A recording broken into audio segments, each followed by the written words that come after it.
What's up, y'all? Welcome back to Loose Ends Fantasy Football Podcast, a fantasy football podcast for average fantasy football players, hosted by JJ. Trash ass fantasy players like us.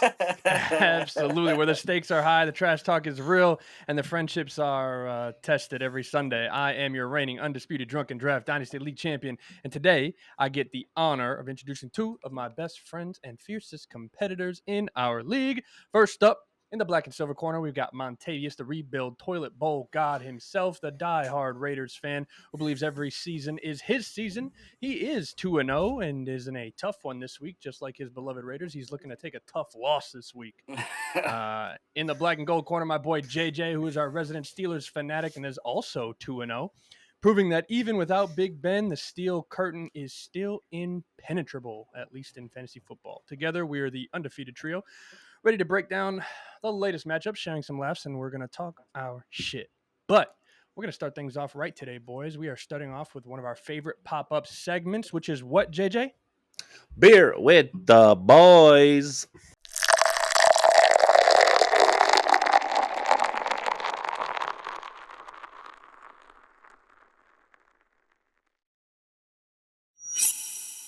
Montavious, kick us off. Beer with the boys. What do we got?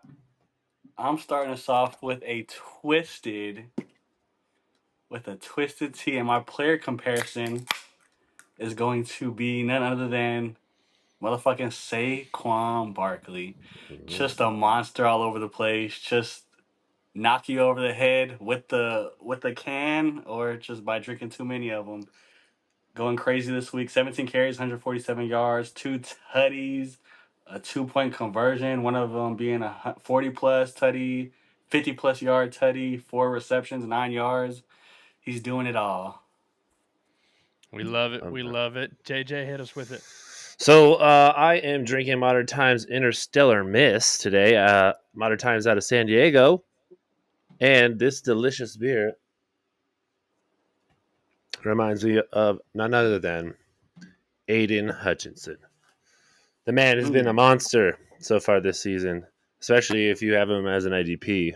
He's got 58 fantasy points, and I think he already has 4 sacks on the season. Oh, shit, he has more than that. I'm sorry, 6.5 sacks. He did. I'm sorry. I was thinking of the game. Yeah, so he's got 6.5 sacks on the season already through 3 weeks. That's who I'm going with. Today, my beer is a Voodoo Ranger, which, if you're familiar with the brand, it's scrumptious, but I am doing the Peach Hard Iced Tea. My player comparison today is none other than Jawan Jennings for a number of reasons. Peach Hard Spiked Iced Tea. Apparently, they wanted to get involved like everybody else that was doing spiked hard iced teas. Yeah, you don't expect it to be as good as it was, but here it is punching me in the mouth in my fantasy week for 46.5 points, 3 tutties, 175 yards, 12 receptions, a absolute disgrace to my team. But if you have him on your team, good for you. If you played him, I'm sure you're one of a few that actually played him. So good for you. That is my player comparison to this wonderfully delicious Voodoo Ranger. Whew, beer with the boys. It's been a minute. With the boys. Let's jump right into it. JJ, what do we think? Hey, let's go. Here we go. Here we go. Old Dak Prescott. Here we go. We run it into the games. Oh, we're going to start breaking down the weekly matchups. So we'll start with the Thursday night football game between the New England Patriots and the New York Jets. What a boring game. Yeah, it was. All right. Not a very high-scoring game. A couple big things for me from that game. The Jets obviously had a big-time lead. Came out. We saw the little scuffle on the sideline with Aaron and Robert Saleh, right? The No 2-score hugs. lead. No hugs. The comments afterwards were all about having a 2-score lead. So that's a big thing. Brees doing what Brees does, right? 16 carries. I mean, he had 21 touches in that game, finished with 18 and a half fantasy points, which is impressive for me because he only had 4 touches in the second half, right? So he did that basically in the first half. So we know that if there's closer games, he's going to share that workload. on the higher end. But that leaves us to the question. I mean, Braylon Allen, right? Like handcuff king? Question mark. Like what do we think about Braylon Allen? Definitely trying to get him if he's available. I'd spend up on him, maybe even trade for him if I could. Monty. I like him. Like him enough to Yeah, start him. I don't think you're gonna trade him, are you? Fuck Anytime soon? no. Yeah, probably not. Monty Okay, needs so all the running backs he can get. Fact. I think we all do. Fuck. That's not true. Well, you don't. Garrett Wilson, first touchdown of the season. Congratulations, bud. Happy for you. Do you Throw a think party. he's a sell high candidate? I think so. Could Or be. it just may be the start of the relationship with Aaron Rodgers starting to get more familiar with each other. Aaron Rodgers looked pretty damn good. We talked about it. He went 27 for 35, 281 pass yards, and had 2 touchdowns for a total of 19.04 fantasy points. It's pretty good. Also, I would say, is he a sell high candidate? Question mark? Maybe. Alan Lazard, another touchdown. And another sell high candidate. Tyler Conklin had a day, man. He finished with 14.3 fantasy points on 5 receptions, 93 yards. Yeah, I think that all of these guys on the Jets are sell high. I don't think they're going to really be that great. They may grow into it, but I don't know. It doesn't look that way to me. Anyways, did you guys see Chuck Clark? I like Chuck Clark. He is a DB for the Jets. I don't know if you remember. I think I sent it to you guys off air. It was the video of it was John Gruden talking about Chuck Clark. He's like, "That's a football name, man. That's a guy that mows his own grass and changes his own oil." He had a solid night. 7 tackles, 1 sack, a forced fumble, and a forced recovery. So that was pretty awesome. I'm looking to add him actually if I can. How about you guys? As far as Chuck Clark goes, I mean, what was his numbers the weeks prior to? Let me see. That would be one thing that I would look into is just his weeks consistency. Because when we're talking IDPs, we're talking consistency, right? Especially when it comes to the DB position, because there are some teams that like to play outside the tackle box, things like that, where they get a DB involved or they have a pass-heavy offense where the DB gets involved. But if they're in a conference specifically that is a run-heavy conference, down the middle, something like that, it's a tough matchup to say I want to go get a DB who might not be as consistent. So I always want to look at the consistency. Yeah, I mean, he had 8 points in the first 2 weeks, and I think that the spike in fantasy points is because of the sack, forced fumble, and the fumble recovery. Kind of like offensive side of the ball where you're TD dependent, if you're sack dependent or big play dependent, i.e., whether that's interception or fumble dependent, that it's a toss up for me saying I want to go get that person. But 7 tackles from a DB is always, I mean, it's definitely pretty something impressive to monitor for sure. I think that it's also kind of favorable. He's going to Denver next week, so if you need maybe like a streaming DB for your DB position or IDP flex, For sure. Montavious, you're going to talk to us about the Pats side? Yeah, I think the biggest takeaway was their offensive struggle. Is Ramondre Stevenson stock down right now? Is he a buy low candidate? After think so. having a decent 2 weeks, he finished the night off with 0.3 fantasy points.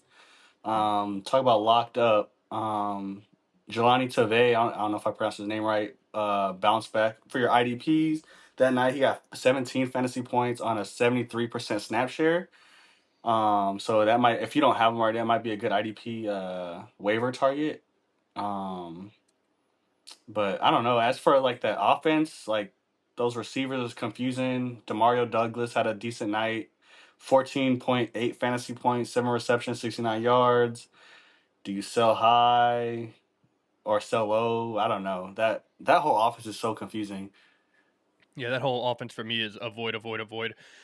Even for me, Ramondre Stevenson is, yes, you had 2 great weeks, but people are stacking the box. They're begging Jacoby Brissett to throw the ball, and I just don't think Ramondre Stevenson is going to be viable in a consistent manner for me to want to go get him, even if it is a buy low type candidate. This is a weird situation where you get a player that goes off for the first 2 weeks. So when they do have a poor game, you reach out to a player in your league and you always get the same response. Well, look at the first 2 weeks, so you're never going to really get a true buy low. And so whatever his value is right now is probably not the buy low traditional that we're thinking of. And I just don't want to pay that price. I want to say he does have Ramondre Stevenson has a favorable matchup against the 49ers, who just gave up 31.6 fantasy points to Kyron Williams. I don't know. We'll see. You want to move into the Sunday morning slate of games, guys? You ready? For sure. Go ahead and Okay. kick us off, JJ. So the first game was the Giants versus Cleveland Browns in Cleveland. Devin Singletary, it's a guy that I talked very highly of in the offseason. He finished with 18.8 fantasy points on 16 carries, had a tutty. Fortunately, a fumble too, so you probably would have gotten into that 20-point range if you hadn't had the fumble. Seeing more involvement in the pass game with 4 receptions on 4 targets for 65 yards and a touchdown. That's pretty good. This is what we are hoping for from the motor. All right, in the Big Apple. So he had a great game. Malik Neighbors, sheesh, that man is nasty. Remember when I was the only one that put him in the A tier? Dude. Hey, do you guys remember that time that Monty traded away the 4th pick so I could go get him, and now he's on my team? Oh, dude, who did you give up to? Rasheed Rice Tutty. White. Oh, I gave up Zamir White. Yeah. Yikers. Did Malik Neighbors throw the ball in this game? That's crazy. I think he did. Yeah, He did. so he went 8 for 12, 78 yards, and had 2 touchdowns in this game. Awesome. Unfortunately, I had just picked up Drew Phillips, who was the corner for the Giants, who I thought had a lot of promise the last 2 weeks. Scored more than 20 points. Was pretty consistent, but he did leave with an injury, so sad face. I'm not happy about that. Daniel Jones looks good, man. The Browns are beat up on defense. I saw that Myles Garrett might be injured now. That's not promising. So Jerome Ford and Dante Foreman, non-existent. Where did they go? Disappeared. They are doo-doo. So Watson also, I don't even put his ass on the milk carton. He's trash. Just get rid of him. Nobody's you guys looking. spent all that money. No one wants to find this man. The O-line. He got sacked 8 times. 8 times. And he fumbled the ball twice. So, yes, I think that you need to get rid of that man as quickly as possible. How about you guys? What did you think of this game? Malik Neighbors is him. Yes. Not from a fantasy number or a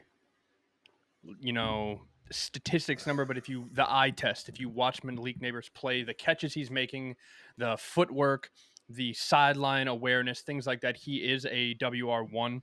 And he's a WR1 playing with, a QB5 and a offense 30. So the fact that he's doing what he's doing over there is impressive enough by itself. So I can't imagine if he went to a team that's, relevant. Cleveland. Does he look like Odell a little bit? Odell in his prime? Don't disrespect Malik Neighbors like that. Odell in his prime was nasty. What do you mean? You're disgusting. That, you know what? I'm going to say things like that all the time just to get people to troll in these comments. That's what I'm going to do. Yeah, apparently the Giants fans watch us, so. Yeah, apparently. And they don't know what they're talking about. Catch me in these DMs again. Hey, they got their first win today. Congratulations. Yeah. Be 0-for-5 again. Cleveland, man, what a poor team. I feel sorry for anybody not named Amari Cooper. Amari Cooper had a little day. 2 tutties, but, I mean, at what point in Cleveland do we go, maybe it's not Deshaun Watson? Like, when do we give it up? Monty, what do you think? Yeah, like you said, Amari Cooper was the only bright spot for the Browns. He had a great bounce back after 2 weeks of single-digit fantasy points. This week, 12 targets, 7 receptions, 86 yards, 2 tutties, like you said, 28 fantasy points. With this offense, will do that. But with this offense looking like super inconsistent, like, would you sell Amari? Because can he sustain that type of production? Especially when your quarterback didn't hit in the box 8 times and fumbling the ball twice? I don't know. I'm definitely trying to buy him. I'm trying to rebuild mode. I'm trading for him if I'm going to win now. Okay, I love it. You're trading for him in a win now. Yeah. What are you looking to trade to get him? I think if I'm looking at the owner of Amari Cooper and I see that he maybe needs some youth, I might send him like Brian Thomas Jr. Ooh. What do you think of that? Straight up? Like 1 for 1, yeah. 1 for 1? Very interesting. Do you think I could do that? I don't know. I think I could do it. I mean, they both have just utter question marks at quarterback. Yeah, Uh, true. Yeah, it's tough. True, but so far Amari has done pretty well, and Brian Thomas is still getting kind of Well, used to things. But Amari like I is said, the WR1, but like you said, Mhm. he's a little older. Brian Thomas Jr. has some WR1 weeks, but he's not the established guy yet. But he is on his way, so it'll be interesting to see how that works. Yeah, I don't know how I feel about that. I mean, if Amari Cooper's like your wide receiver too, then I could see you making that move. Maybe I'll throw in a pick too if you really need it for dynasty. Right. Interesting. Let's move over to the Chicago and Indy game. Monty, Okay. kick us off. I have Indy, Chicago. Okay, yeah, Anthony Richardson is ass, like I predicted. Bro, Oh, I was waiting for this. with more interceptions than tutties. He has 6 interceptions and 4 total touchdowns this season. The defenses are clearly game planning for him to force him to pass the ball, and he is clearly throwing to the other team. The only bright spot today was Jonathan Taylor, who came back, was only 23 carries, 110 yards, 2 tutties, a reception for 25 yards. Yeah, like I predicted, like I said, Richardson, Dookie, Cheeks, ass, whatever your preference is. I'll trade him for Caleb Williams, who's also Dookie trash ass, whatever you want to call him. Hey, I'm just kidding. rookie. Rookie. They're both I rookies. think Anthony Richardson Richardson's ain't no younger, rookie. bro. Hey, Richardson ain't no rookie. The interesting thing to me was watching. Yes, They're the same JT age. had a great week, but Trey Sermon was still taking goal line carries, which was interesting to me. Where are we truly ranking Jonathan Taylor right now on the running back scale? How do you mean, like a I weekly think he's basis, still or or like tier base, like B Where do you tier. think he's going to finish in the season? RB what? I mean, he's RB 24 before this week, so probably top 12. Interesting. I have him. I said RB12, so it's funny that you Oh, said yeah, that works. that. Anthony Richardson has basically made that entire receiving core next to useless, so that's Sucks. always fun to talk about when you think about Michael Pittman and Alec Pierce. Yes, Alec Pierce has had these deep ball throws, and that's made him viable, but you're relying on a big playability, which is never something you want to have in a player that you're playing in fantasy.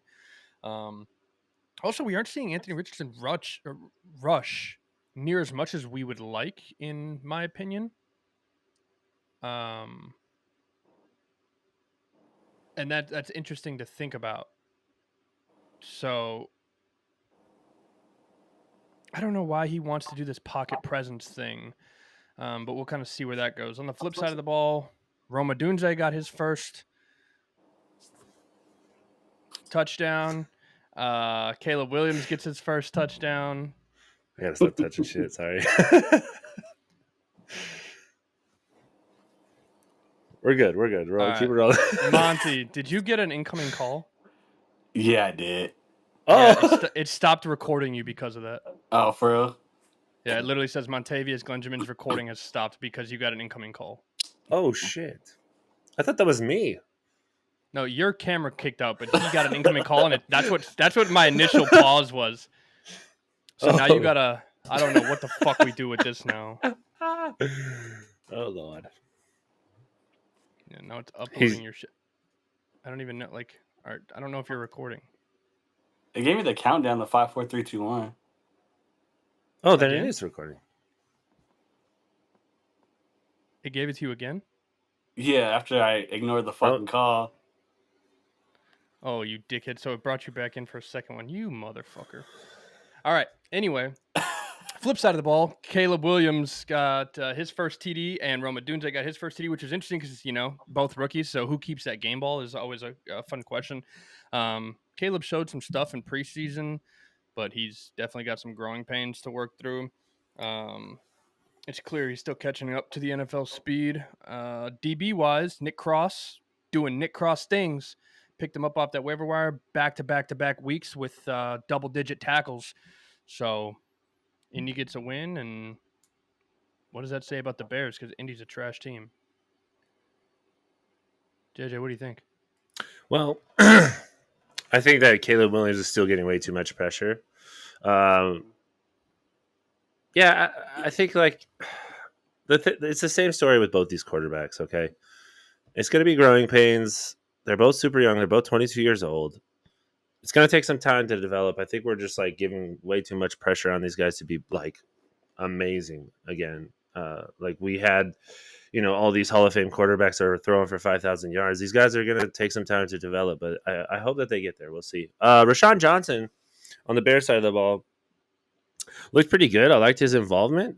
He only had 10.2 fantasy points, 8 carries for 30 yards, but he went 4 for 5 in receptions, had 32 yards receiving, which I like to see. That's pretty good. You talked about Odunze. Had a great week finally. I think we were waiting for this. Had 11 targets, only caught 6 of them for 112 yards and ended up with 23.4 fantasy points. That's freaking awesome, man. And then Cole Kmet. Cole Kmet showed out today. 25.7 fantasy points, 10 for 11 receptions on 11 targets, 97 yards and a touchdown. Eat, young man, eat. Yeah, happy to see that. It's a good thing. That's what Caleb needs to lean on, right? This was a close game, and they lost by 5 points. It was final score was Bears 16, Colts 21. So I think, yeah, man, keep feeding Kmet the rock. He could be a real problem going forward for fantasy. Yeah, then like you guys said, my baby AR not looking too hot, man. 10 for 20, still at that 50% completion percentage. Oh god, you son of a bitch. Not the flag. 2 What's, interceptions again. Still not giving him the design run plays like you were talking about. I wanted to just mention the design runs. No, for sure. 8 rush attempts for 24 yards is not what we're looking for. Shane Steichen, you've disappointed me. Go ahead. So disappointing. I'm gonna actually. You're on a roll. I'm gonna kick it over to you with the Houston Minnesota game. I mean, what do Oh you think shit, about let's go, baby. All right. CJ Stroud. Bruh. What the fuck happened? He only had one more point than Anthony Richardson. So what are we talking about here? 5.8 fantasy points? You shit all over the field, dude. Like a little baby. 20 completions on 31 attempts, 2 interceptions. Super disappointing performance, man. Stephon Diggs leading the way for the receivers. Had 12 targets, had 10 receptions on those 12 targets for 94 yards. Woo! Dalton Schultz, what? He's gone. I don't know. I don't even know if I would even roster him, to be perfectly honest with you. He's had basically 3.5 fantasy points the entire season for 3 games. That sucks. Maybe he'll have a spike game here and there, but that's kind of the story with tight ends anyways, right, boys? For sure. But going to the Minnesota side of the ball. Oh, I did want to touch on an IDP player that did really well. El Shair had 26 fantasy points in the loss, had 10 tackles. Eat, young man, eat. Montavious, how do you feel about that? Kyle Pitts has got a 50-yard play, so I'm excited. Yeah, I agree. So I was excited for it. It's like, hold on. Sounds like a Bijan touchdown to me. Yeah, Uh-oh. probably he's gonna eat that.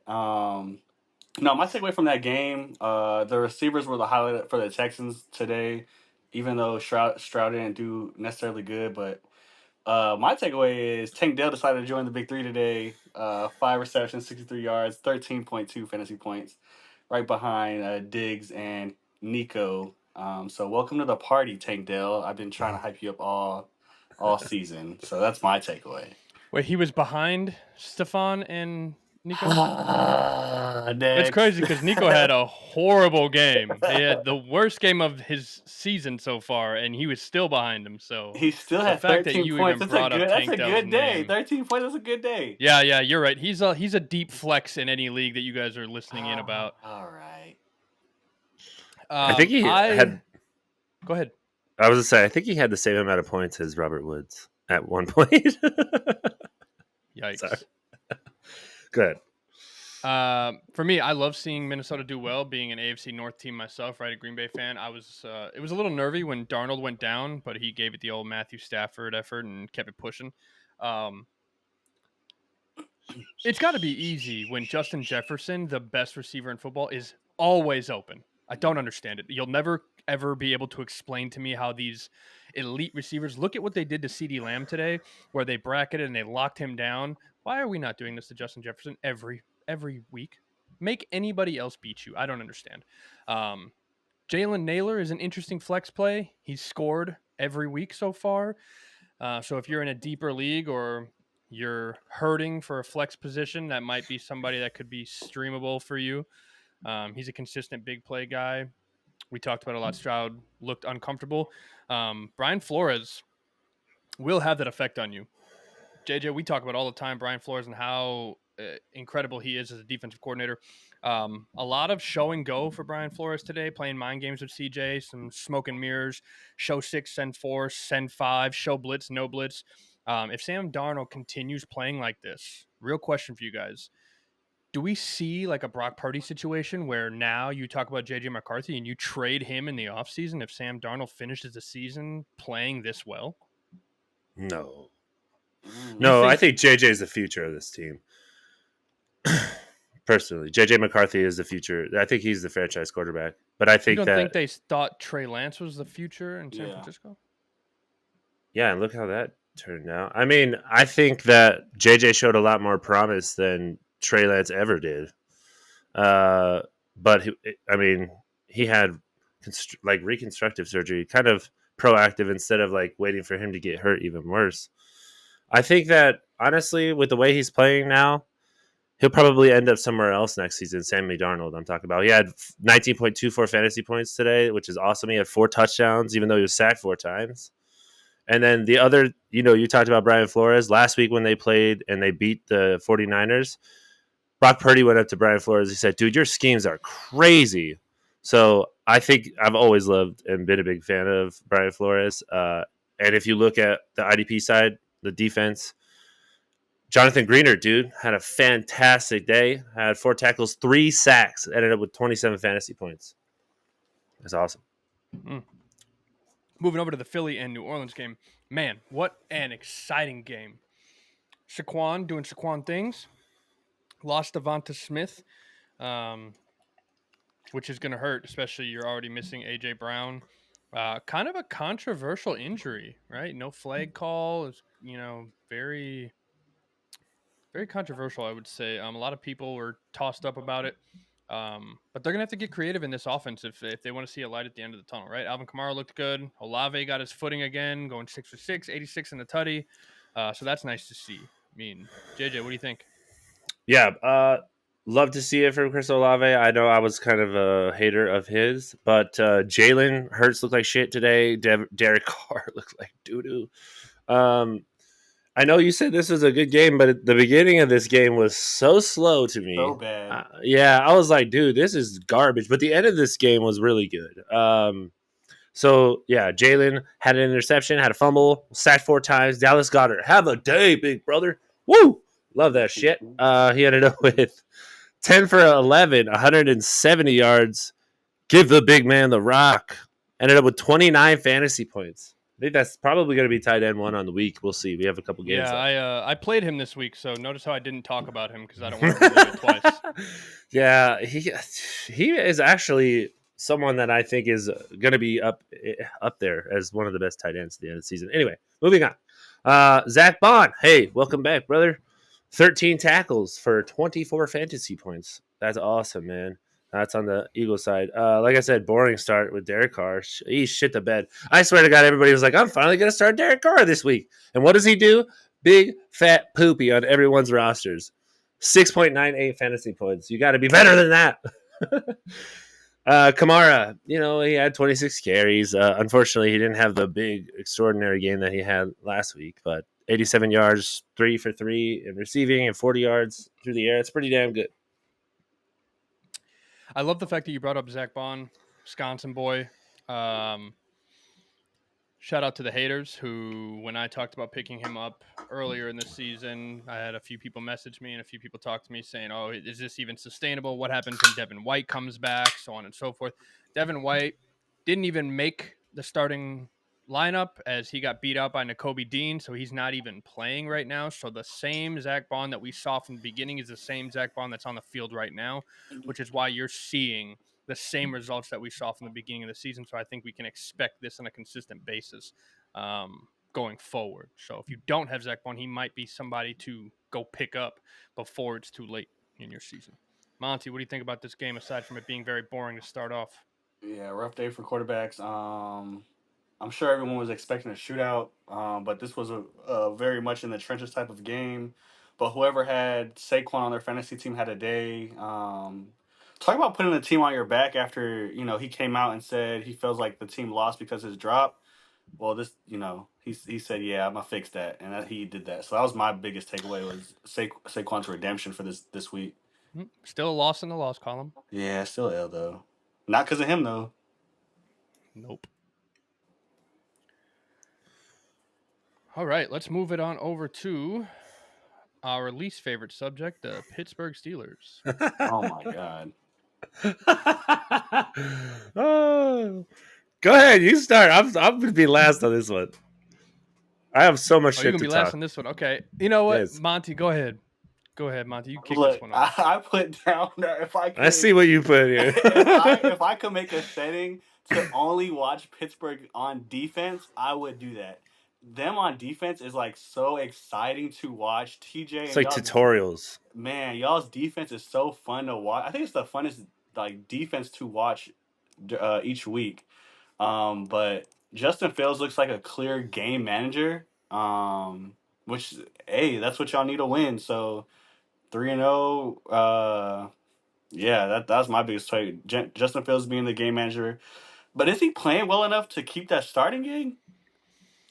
3-0. Yeah, 3-0. Like when Russell comes, do you think Russell's healthy and 3-0. they're just holding him like, hey man, we're Oh, gonna they ride are. this way? They are. Yeah, I think I talked about it with some friends yesterday, and they actually said something I love. They were like, "You know what? You got Russell Wilson in Justin's ear on the sideline, working with him the last 3 weeks, and he's been looking pretty damn good." So I don't know if they would put Russell back in there. I think it's Justin's job right now, and he's got to lose it before they even consider putting Russ in there. So. Exactly. It's his job to lose. If you're Yes. 3-0 and you're winning games, Yeah. why would you stop the winning? Yep. Why would He you had shift his things? first turnover today, and he still won the game. So Right. Flip side of the ball, Herbert played well today until he didn't, right? Left the oh field. man, yeah, Um, his poor which- ankle. yeah, which is always sad to see. QJ, want to talk about it, Monty? hey, Tutty's a Tutty. Oh, we're But Tutty dependent. 2 targets, We- 2 catches. He is We Tutty need dependent. He Tutties. is Tutty dependent. Got it. Okay, cool. Ladd, 3 for 6, 44 yards. Led in target share, led in snap percentage. Regardless for either one of those guys, I mean, what does this look like when Palmer and Shark are coming back? We don't know this dynamic still. QJ is leading in one set, right? One receiver sets, but they're not really doing anything out of one receiver set, so it's kind of an irrelevant point. Pittsburgh defense getting it done for them in the long run. TJ Watt coming in clutch as usual, holding it down. So we love TJ Watt, little Wisconsin boy. We love that energy. So JJ, talk your shit. We are 3-0, baby, and that is all that matters. Look, hey, real quick, I'm gonna start with the Chargers. Joey Bag of Donuts. Oh, Jaggy Bags. Jaggy Bags. You look like Jaggy Bags today. Janky Bags. Poor guy's dealing with an injury. He had to leave the game. I hope he gets back soon. I do actually love Joey Bosa quite a bit. Rashawn Slater also injured later in the game. Also injured. God damn, they're all dropping like flies. It's so sad to see that. And then you talked about Herbert. Oof, I don't know if you guys saw, but Cam Hayward landed on that fucking high ankle Yeah. sprain. That's a big boy. Oh, and I was like, Cam didn't mean to do that. He's just a big boy. Laddie, I love Laddie. He's looking good, man. I think that even with them coming back, he's growing into that wide receiver 1 role. But unfortunately, with losing Justin Herbert, I don't think we got to see that as much today, even though he had 6 targets. 7.4 fantasy points isn't what you're looking for, but like I said, he's growing into that role. He's looking really good at the wide receiver 1 position. Guys, my boys, Steelers, listen. Too many fucking plays for negative yards. I am so fucking sick of Arthur Smith's offense. Do you know how many motherfucking times we got called for illegal formation? I'm already done. We're 3 weeks in. I want his head on the spike like I had so much hate for Matt Canada. I'm over it. Okay. You're really angry for a guy who's 3-0. I know I shouldn't be, but I am just someone that cares about the. I'm an offensive minded guy. You know that. So when I see that these guys can't, we are a ground and pound team. We play defense. We run the fucking ball through your teeth. That's what we've always done, and we cannot do it. We have the guys to do it. Jalen Warren looked like he didn't know what the fuck was going on the offense. It was awful. Najee can't get anywhere, even though he had 13.6 fantasy points, which is it's acceptable. But still, the O line is just I can't understand why they get so many goddamn penalties. Broderick Jones just can't figure out his ass from a hole in the ground. And then George Pickens is making sugar out of shit because they give these fucking horrible play calls. Dude still had 10 fantasy points, but like he should have had way more. I don't know how many fucking penalties negate these fantasy points for him. It's so frustrating. But then you got to look at Calvin Austin. Hey, that's a great little flyer. Maybe someone to look at on the waiver wire. I don't know if that's going to be like the deep ball guy, but man, that pass to him at the end of the game to basically seal it on the 55-yard touchdown was awesome. He finished with 21.5 fantasy points. And then the other big boy that I want to talk about, who I love this kid. Fuck, I love this kid. Nick Herbig had 23 fantasy points as an IDP. Someone I think you should also be looking at as a waiver wire target. You know you're going to get clipped for your rant on Arthur Smith, right? I hope so. I hope he hears it. I send it to him directly. It's going to be a short. I guarantee it's going to get clipped. I'm going to be in your fucking inbox, Arthur Smith. Come hire me as an assistant. I'll show you how to run an offense, bitch. I'm sorry. I should have called it that. We are going to swiftly transition over to the Denver and Tampa Bay game. Bo Nix, right? Look at the only competent rookie thus far in the season operating an offense at a level that's viable for the NFL, which is something that none of us expected. I mean, I loved his decisions to get rid of the ball. He was choosing when to run, check down, etc. I mean, he made great decisions today. Also, he was poised, right? And by poised, I mean he was able to find multiple receivers. He wasn't, I'm only going to throw it to Cortland Sutton. I'm only going to throw it to Josh Reynolds. He was finding multiple receivers across the field, meaning that he was going through check 1, 2, 3 on his reads. He was doing the things that we want him to do. And I mean, it was so impressive that JJ, I mean, you couldn't even find your mouth on that drink. That's how. No, I was hoping you didn't say that. Hey, I'm here for you, big dog. I got too worked up over Arthur Smith, bro. I'm spilling shit over here. So the Broncos aren't the worst team in football right now, so that's newsworthy, I guess. Baker looked mediocre at best, which affects everyone else, right? Bucky Irving. Bucky is the better back, and I don't even think it's an argument. Wow. I don't even think it's a discussion. Bucky Irving is the better running back in Tampa Bay. I think before the end of the season, Bucky Irving is in a 60-40 share leading that backfield, especially rushing the ball. He can do everything Rachaad White can do, but better, in my opinion. And then if we want to talk about the Denver running backs, pass on all of them. They had dudes running the ball today that I had never heard of. So that's how bad all of their running backs are. Pass. McLaughlin is the only one that's kind of relevant to mention. JJ, what do you think? Yeah, McLaughlin had a touchdown. Bo Nix, awesome, man. 25 completions on 36 attempts. He didn't have any passing touchdowns, but like you said, the thing that I was the most interested in, he had 9 carries for 47 rushing yards and a touchdown. That's going to get it done for fantasy, guys. That's what you want. So, Jaleel McLaughlin, yes, like you said, I want to see him more involved in the game. I think he's the best running back in that backfield. Javonte Williams had a fumble. He does not look good, man. It's so sad. But it's just not him. It's not him. It's got to be Jaleel. And then they had Tyler Batty, who looked like a baddie today, only has 7 points. But he went 9 carries for 70 yards. If he had a touchdown, we'd be talking about him being a better looking running back out of all of these trash-ass running backs.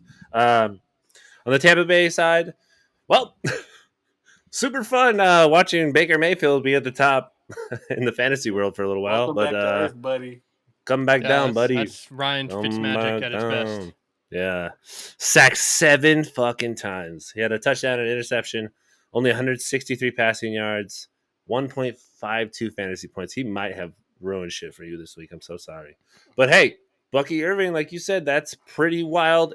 I am a big Rachaad White fan, so kind of don't agree with that. But I don't have a lot of evidence to support why I feel that way. Did you trade away Rachaad White? I did. You're not that big a fan. Next. That's not true. Monty, did Whoa. you trade away Rashad White? I did. Did Yeah, you I trade traded away away Rashad Rashad White, White. you piece of shit? Everybody traded. Yeah, but I'm the one saying that he ain't it. Because we think in the fantasy world his efficiency is the problem. It's not the problem. Just give him time. He's fine. He's really good. Anyway, How much time does he need? Also, last look, year he's hurt. efficiency, He's hurt right now. His efficiency was an issue last year, and he didn't have a Bucky Irving waiting to take his spot. It's fine. Bucky Irving only scored 2 more fantasy points than him. He'll be fine. He's hurt. Wait, he right scored now. more? Yeah, whatever. It's not that much more. Listen, Oh. He had more carries than him too. I'm more worried about Mike Evans. Okay, fuck Bucky Irving. Fuck Rashad White. We're here Mike for the Evans people, looked like JJ. We're here for the doo-doo. people. Dude, he had 2 receptions today, 17 yards. I'm freaking out a little bit, but don't give up. Don't give up. We love Mike Evans. Mike Evans is Mike 1,000 till you don't. So, Monty, what'd you think of this game? Yeah, I agree on all points. Hello, Bo Nix, showing everyone on the field love. I think he had 8 different targets, passing the ball, running the ball. He did it all. Single bright spot for the Broncos. He's looking good. 20 fantasy points. Yeah, and I'm also a Bucky Irving believer. So yeah, I don't think Rashad White's gonna be it. So yeah, I agree. Wow. Let's move over into this Green Bay and Tennessee game. Monty, kick us off. What do you think about this game? Malik Willis. What? Talk about going to a team that drafted you and showing them that they can't coach. Will Levis cheeks. Malik Willis not so cheeks apparently.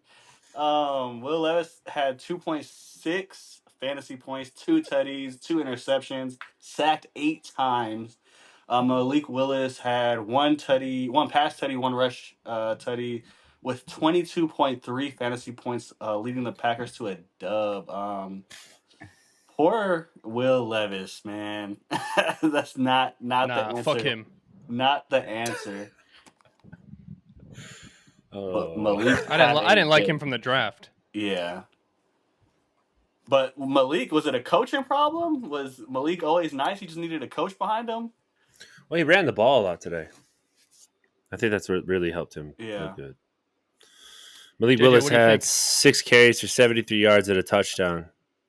And he had a touchdown through the air. I think that, man, the Packers, like you've said, it's the system, right? I think the Packers have such a great offensive system. You can plug in players. And I've always kind of had a crush on Malik Willis. I love this dude. A fantasy crush. Weird. Hold your horses. But Clip it. Clip.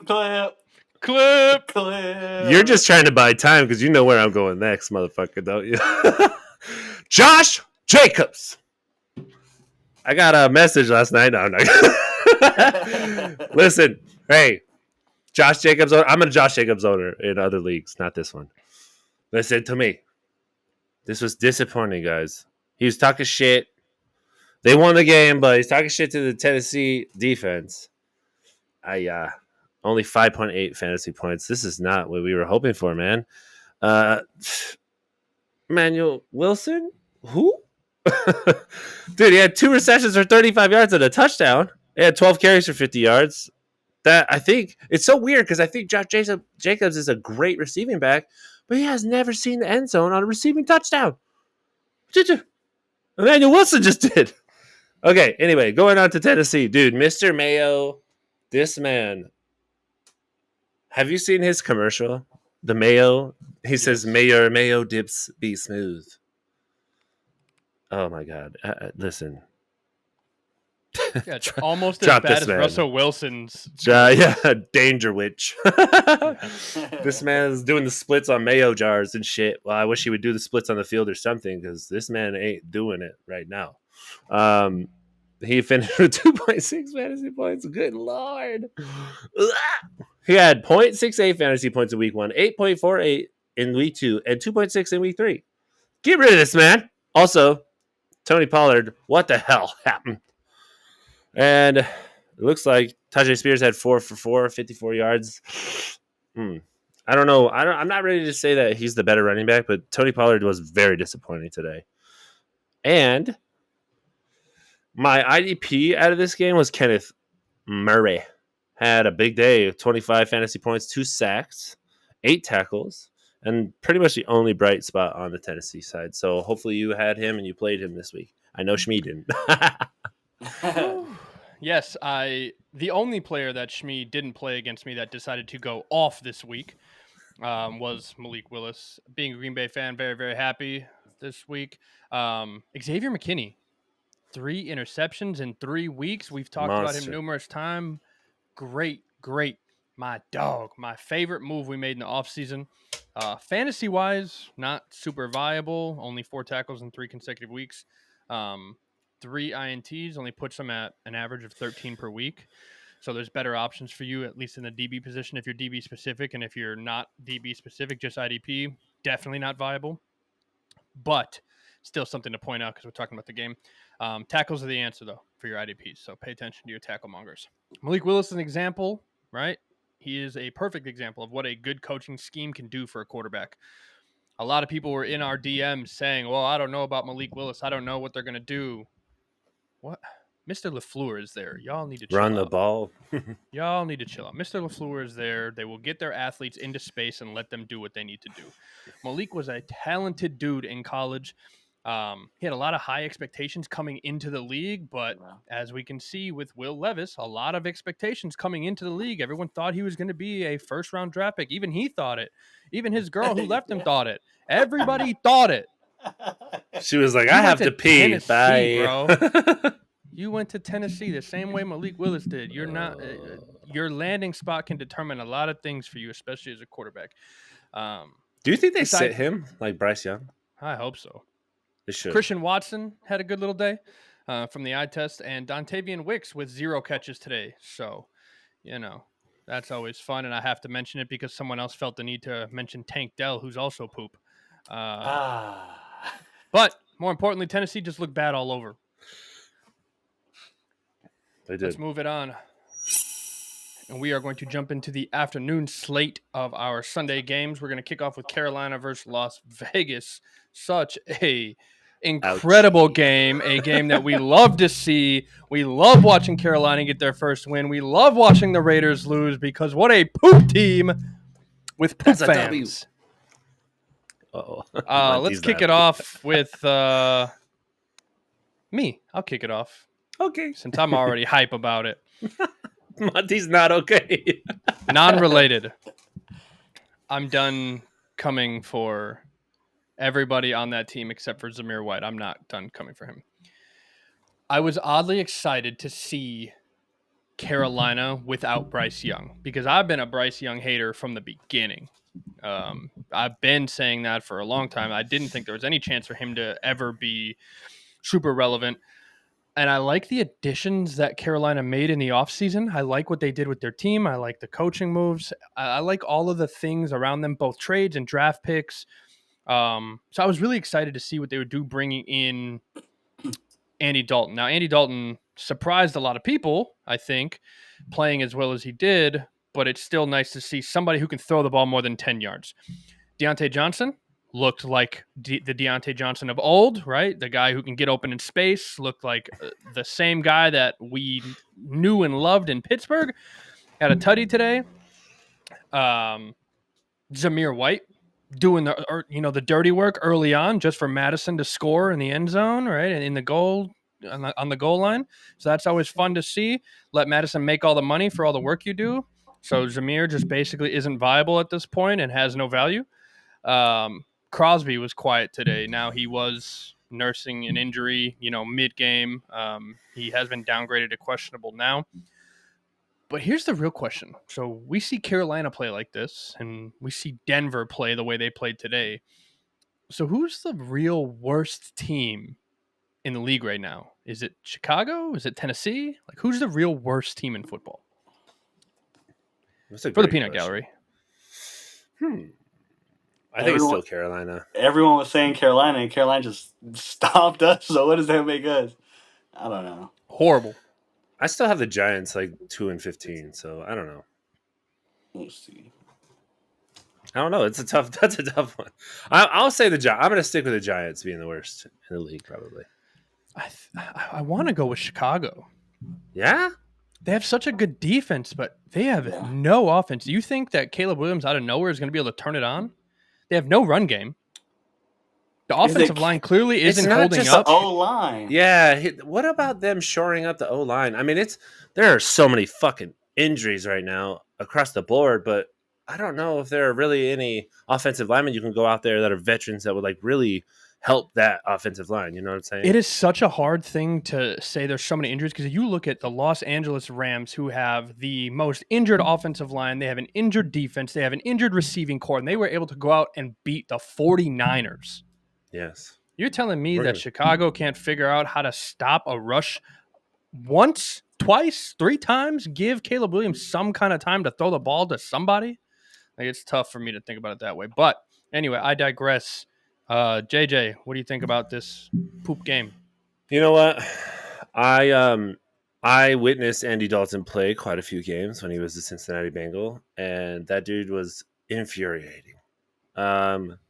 He is actually, I hate to say this, he's actually a pretty decent quarterback. He's been on quite a few teams now, but like the performance that he put up today kind of shows me that the Panthers aren't as bad as we think they are.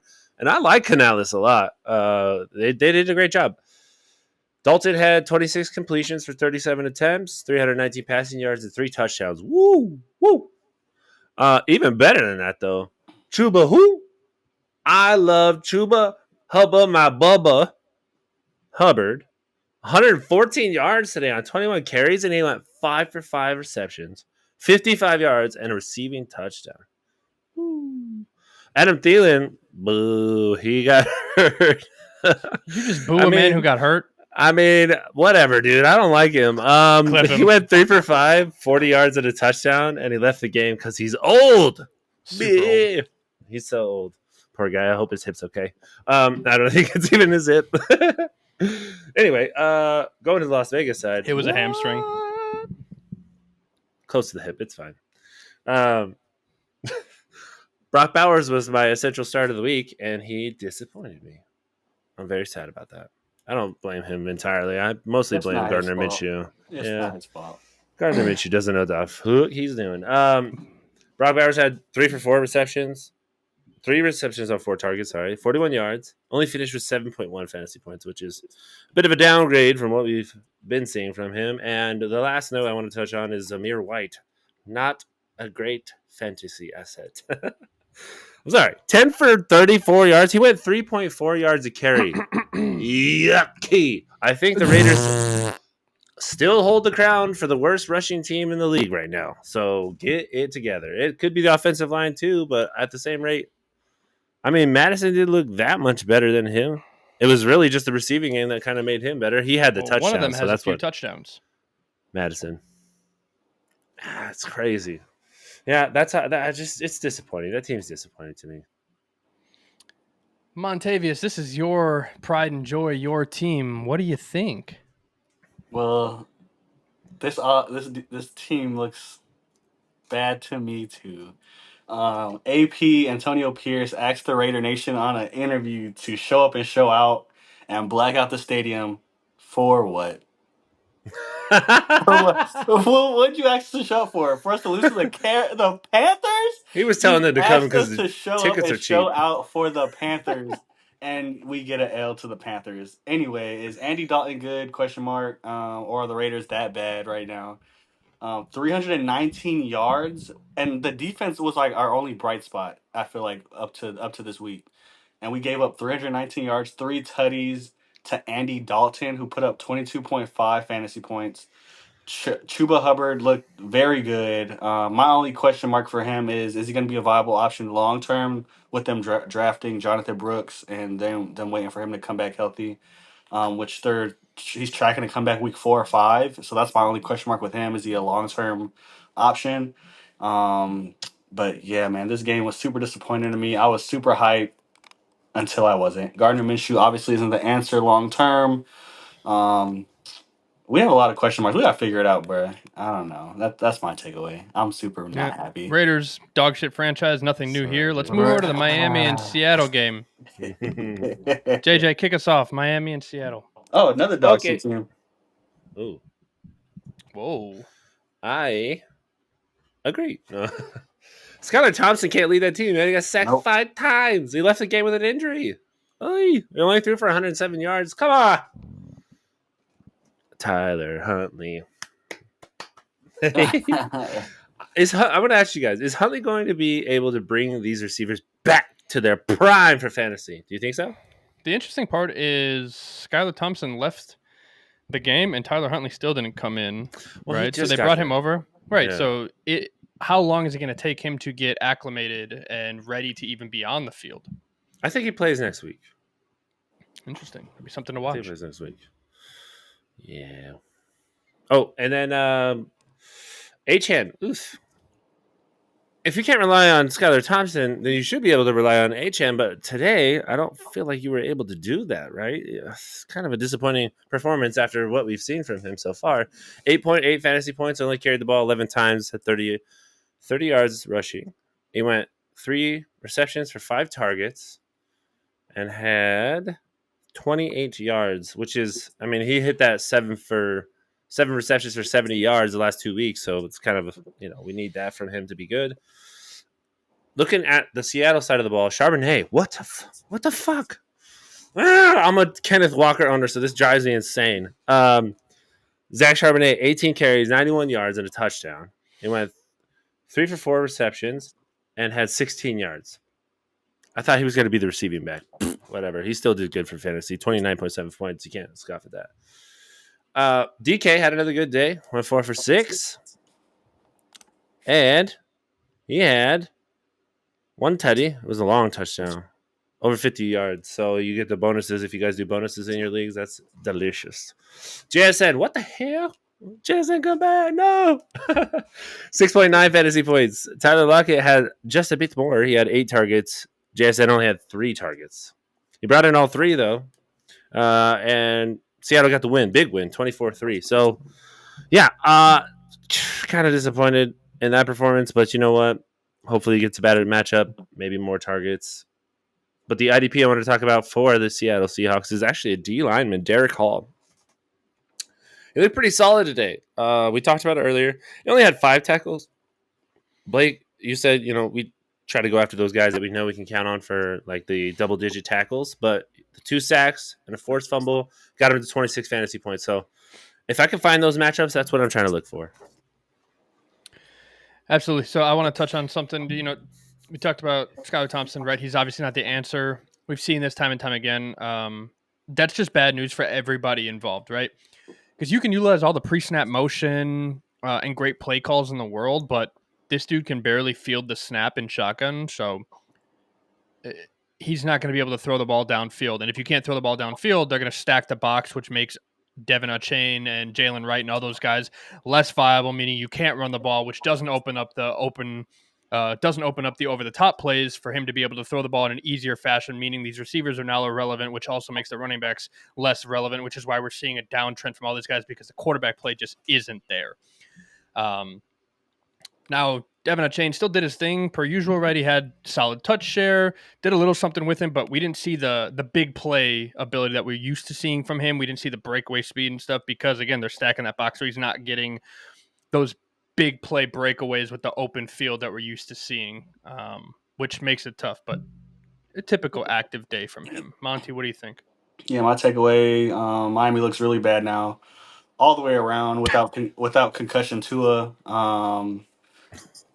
I went to audible. Do you think a team like Miami would trade for a Bryce Young? Yes. I could see that. I don't think Carolina's going to trade him. You said trade for a Bryce Young, or are you talking about Bryce Young specifically? Both. I think Miami would trade for a player, right? A guy to hold the position. But I really genuinely think they're banking on Tua coming back. So my answer is probably not, because they just paid Tua, right? I don't know if they put into his clause anything particular about his concussions or injury or anything like that, but I don't imagine that they're that ready to move on from Tua after they just paid him, you know what I'm saying? Yeah. So I feel like if they're going to bring somebody in, it's going to be a veteran 1-year rental, you know what I'm saying? That's probably all they're going to do, which I think is what Tyler Huntley pretty much is. They would have to know that Tua is going to retire if they were going to go make a move like that. I think that would make more sense. Like if he announced he was going to retire, then I would see them making a move like that. Let's move over to this Detroit and Arizona game. Monty, kick us off. Detroit, Arizona. Detroit looks like a running back by committee where both running backs are going to be very fantasy viable. Montgomery with 21 fantasy points, Gibbs with 16.3 fantasy points. And then Amon St. Brown looks like he's back to being the stud he is with 22.5 fantasy points. Detroit looked really good. Marvin Harrison looks like a stud. 5 receptions with 11 targets and a tutty. Yeah, those are my guys for who did really good that game. JJ, thoughts? Listen, Detroit, they got some of the best running backs I think in the league right now. It's like a 1-2 punch with Montgomery and Gibbs. Gibbs finished with 16.3 fantasy points. That's fantastic. 16 carries for 83 yards. He had 1 reception for 20 yards and a touchdown. A little hook and ladder play. But the big takeaway for me in this game was my boy Sammy is hurt. I hope he's okay. Rest up, King. I hope you feel better soon. And the Arizona side, honestly, I was not really pleased with anything I saw from Arizona. They look like straight dookie butts. James Conner didn't do well. Trey McBride, I don't think he really did shit. Oh, yeah. I mean, Marvin Harrison did good. I'll give him that. Second week in a row, he's starting to look more like the guy there, which we were hoping for. But 11 targets. Finally, Kyle's looking for him. They're looking for him. But Kyler also didn't have such a great day. No. 1 reception. He was only sacked once. That's good. But he only had 207 passing yards and 5 carries for 45. That's good. That's 9 yards a carry. That's delicious for a quarterback. But like I said, a little bit of work to do on that team. So that's where I'm at with these two teams. A couple of notes for me. Kyler Murray will run the ball. If you haven't noticed it yet, if you haven't paid attention to it yet, Kyler Murray will run the ball. Now, Detroit has a very good traditional rushing attack defense, okay? And by very good, I mean they are the number 1 rush defense in the league right now. And we saw it against James Conner. James Conner was held to like 19 yards or something crazy. Like it was irrelevant. It's 17 yards. 17. Even worse, 17. They held him to 17 yards. 9 carries. Now, Kyler did a little running himself, right? But overall, I mean, it was a good game by Detroit, who is just clearly the better team right now. But Arizona did look to force the ball to MHJ, so that was a positive thing if you're an MHJ owner. As far as other news, Trey McBride, right? They 6 targets, had 3 receptions, but he is looking at concussion protocol right now. He is being evaluated for concussion, so that is another thing to monitor if you do have him. But let's kick it over to Baltimore and Dallas. Derrick Henry, another goal line TD, 3 of them, letting him eat finally. Touch share finally evening out, 26-7 with Justice Hill. CeeDee Lamb locked up all game. I don't know if CD slept with Dak's sister or something because Dak wasn't even trying to throw him decent balls. Dak was looking like playoff Dak for the first half, and then with 10 minutes left, decided I'm going to be the best quarterback in football. So that was always fun. Lamar doing Lamar things, being fast, finding his own space, and then the tight ends for the Ravens are basically non-existent. 1 reception between Likely and Andrews, 2 targets total. I don't even know if the receivers, what's the point of Lamar Jackson being able to throw the ball for the Ravens? I don't understand this. JJ, what do you think? You're a Lamar Jackson owner. You love him. You love to hate him. Mm-hmm.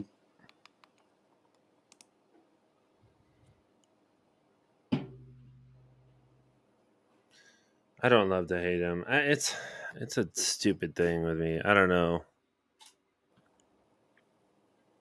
I don't know what my relationship is with Lamar. I have him in fantasy, but I hate fucking playing against him as a Steeler fan. But yeah, looking at it, he was a good essential start of the week. I think he's actually, if I remember correctly, he's leading the quarterbacks with 25.9. No, that's not correct.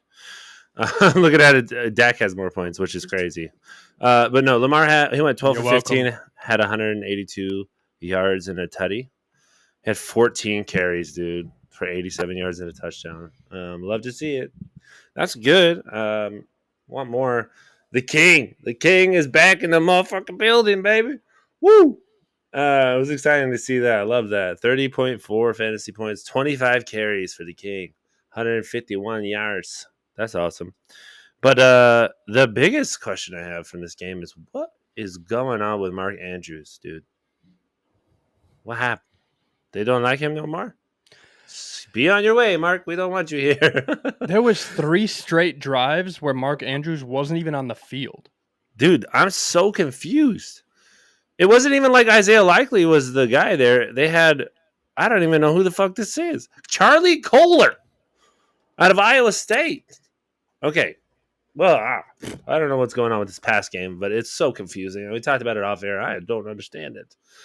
IDP wise, Raquan Smith eating again, baby. 11 tackles, 22 fantasy points. Let's go.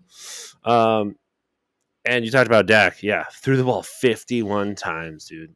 Dog. But it was still lost, you know? They lost by 3 points. 26.86 fantasy points. Trash. Yeah, poor Bubba's. 379 passing yards, dude. Ooh.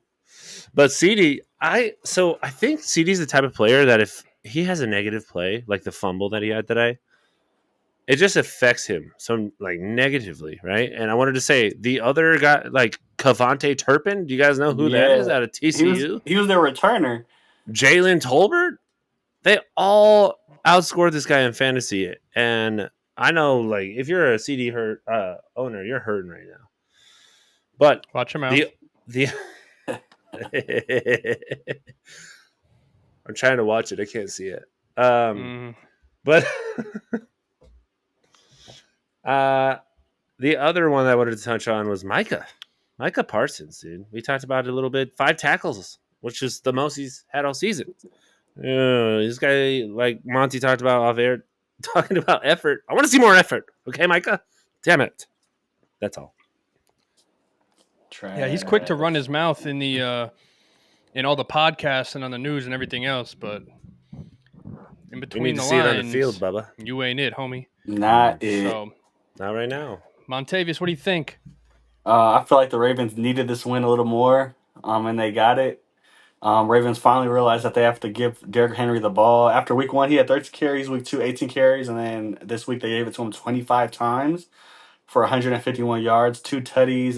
They even threw him the ball once, but one reception, 23 yards. Feed the beast. Like, I feel like that should have been the answer from the start, and you win the game. Both QBs had a great day. Dak had 26.8 fantasy points. Lamar had 25.9. Yeah, I think the Ravens needed the win more though, and they got it. So love it. Let's kick it over to the San Francisco and LA Rams. We'll start this one off with Montavious. What do you think, big dog? Purdy finally had a really good game. No. Say your dumb pun that you wrote in our script. He had a pretty good game. You clown. He had 24.7 fantasy points after 2 single-digit games in the first 2 weeks. Jordan Mason finally came back down to earth after 2 monster weeks. He did okay, 10.8 fantasy points after going crazy his first 2 weeks. But the big takeaway is going to be Juwan Jennings. He went bonkers, 46 plus fantasy points. Is this a fluke or is he fantasy relevant? Good question. JJ, what do you think? I'm going to say not if all the other players on this team are healthy. They're missing 3 of their like star players. Yeah. Debo Samuel, George Kittle, CMC. If either 1 or 2 of those guys come back, I don't think Juwan Jennings is seeing that kind of production. He had 12 targets. He ended up with 11 receptions and, yeah, like you said, 46.5 fantasy points. That 3 touchdowns is why he has so many fantasy points. I know that he ended up with, let's see here, he had, 175 yards. Dude, that's such an outlier week for me in fantasy terms that I don't think you can rely on that by any means. I agree entirely, and I hate it because it was against me. But what else? What else did you see from this game, JJ? Okay, you got the analytical eye. What do we got? Yeah, I mean, Brock Purdy looks like he's back on track. And finishing with 24.78 fantasy points. That's pretty damn good. 292 passing yards. Had a fumble, but still did a great job without three of his major stars on offense. On the Rams side of the ball, however, wow, they were fighting, man. And like we talked about, losing those 3-4 offensive linemen, I don't know how many it is. We mentioned it before. That is a detrimental to your offense, but they ended up winning this game, which is incredible. But I wanted to point out Kyron Williams looking good, looking much, much better, back to what we were expecting from him. He had 24 carries, 89 yards, 2 touchdowns, 2 receptions for 27 yards, and a touchdown through the air receiving. Oh. Other than that, the receivers, Tutu Atwell, if you were brave enough to play him, he went 4 for 5 and had 93 receiving yards. But other than that, I'm not really crazy about any of these players. Matt Stafford had 9.84 fantasy points, so kind of disappointing if you had to play him. IDP wise, not much really, but I was looking at Roseboom. I think, let me see what his full name is so you can look him up if you'd like to. I think it's Christian Roseboom. He's 27 out of South Dakota State. It's right around that 50% snap share, and he had 10 tackles this week. So maybe someone to look at, especially since they're having some defensive struggles in LA. I love it. For me, watching this game, it's hard to watch the 49ers and think of a running back that I believe wouldn't find success in this offense. Right? Yes, Trent Williams went down, but can you think of a running back that's so bad that they wouldn't find success in the 49ers offense? Trey Sermon. Sorry. I guess. But yeah, you can't convince me that it's difficult to be a quarterback, right, for the San Francisco 49ers when your team can run the ball the way they do. Juwan Jennings, yes, had a good little day with the absence of Debo and Kittle. I don't want to talk about it because I'm playing him. But because of that, Matthew Stafford being Matthew Stafford, boom, we love to see a San Francisco loss. We love to see it. We like to see good teams lose. That's always fun. I can't say that. I can. Kind of like the 49ers a little bit. Yeah, I like to see them lose. That's what I like. Kyron Williams, 26 touches, 3 tutties, putting up 31 fantasy points, putting the team on his back, though. Darren Sharper style, minus the sexual allegations. Whew. Let's move it over. Let's move over to this wonderful KC and Atlanta game kicking off right now. Now, we are about midway through this game. I want to touch on a few things, right? The running back situation is definitely something to monitor for KC. We're about halfway through this game while we're recording this. I mean, at halftime, Rashee Rice had 11 targets. Okay, that is the only thing to monitor. I think Kyle Pitts had about a 50-yard bomb, so we're seeing the viability come from him. Bijan Robinson's being held for the most part. Carson Steele and Samaje Perine are kind of splitting carries in the backfield over there, but it doesn't seem like there's anything real booming going on. Patrick Mahomes doing what Patrick Mahomes does, methodically marching the ball up and down the field, kind of playing the game, right? He's here to win. He's not here to be flashy. He's here to put W's in the W column. What do we think, boys? Yeah, I think it's good to see Travis Kelce with 4 targets and 4 receptions with 30 yards so far in this game. A little bit more involvement. We've been kind of missing that, lacking that. Xavier Worthy not too involved as of late. 3 targets so far, 17 yards. Yeah, we hope for more, but Rashee Rice seems to be really leading the way. He looks good so far. I mean, there's still a lot of ball left to play.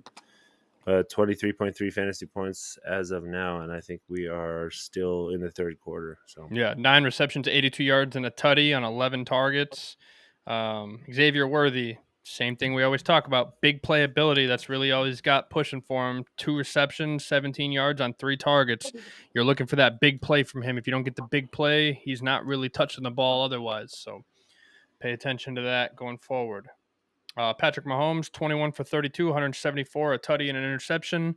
Flip side of the ball, 8 for 11, 128, a tutty and an interception for Kirk Cousins. Bijan, 9 for 23 and a touchdown. 1 for 50 for Kyle Pitts. And then Drake London's 2 for 24. Darnell Mooney, 3 for 37, but nothing real big booming on either side with only eight receptions for the Atlanta Falcons. Birds are birds, and they're both red, so don't clip me. But let's do the preview. Let's do the preview of the Monday night game. JJ, what do you think? Okay, well, for me, on the Jacksonville side of the ball, Brian Thomas, I really need you. Please. I love you, BTJ.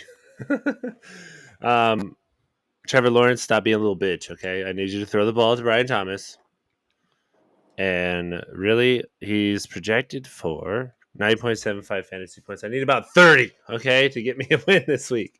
I don't know how you guys feel about going into these Monday night games. First of all, can we just talk about something that drives me insane? And I see other fantasy analysts like the fantasy footballers and fuck you name it. I listen to a bunch of them, but they talk about how putting 2 Monday night games in the lineup 45 minutes apart is so fucking stupid. Mm-hmm. It drives me nuts. Excuse me. But it takes away from the relevancy of a Monday night football game. You are not the focus anymore. Right. I love it when it was just one because, like Carrie Underwood singing and it's like just electric. It's like, oh man, we just had a full day, but we got one more game left. You know what I mean? But now it's 2.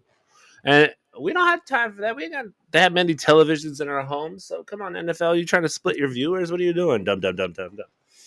Listen, I'm hoping for some primetime magic from Trevor Lawrence. I want to see him channel that playoff essence when he came back and beat the shit out of the Chargers. On the Buffalo side, I think James Cook is going to have a day. Jacksonville has not been able to really defend the run. And other than that, I really need Keon Coleman. So I have Brian Thomas Jr. and Keon Coleman yet to play, and they're both playing each other in this game. Just want them to be studs. That's all I'm asking for. How about you guys? What do you need?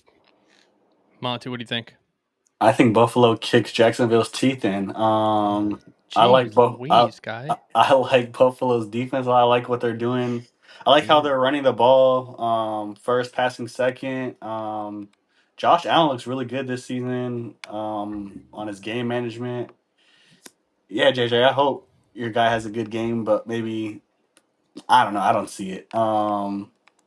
That's okay. I don't blame you. Yeah, Trevor Lawrence.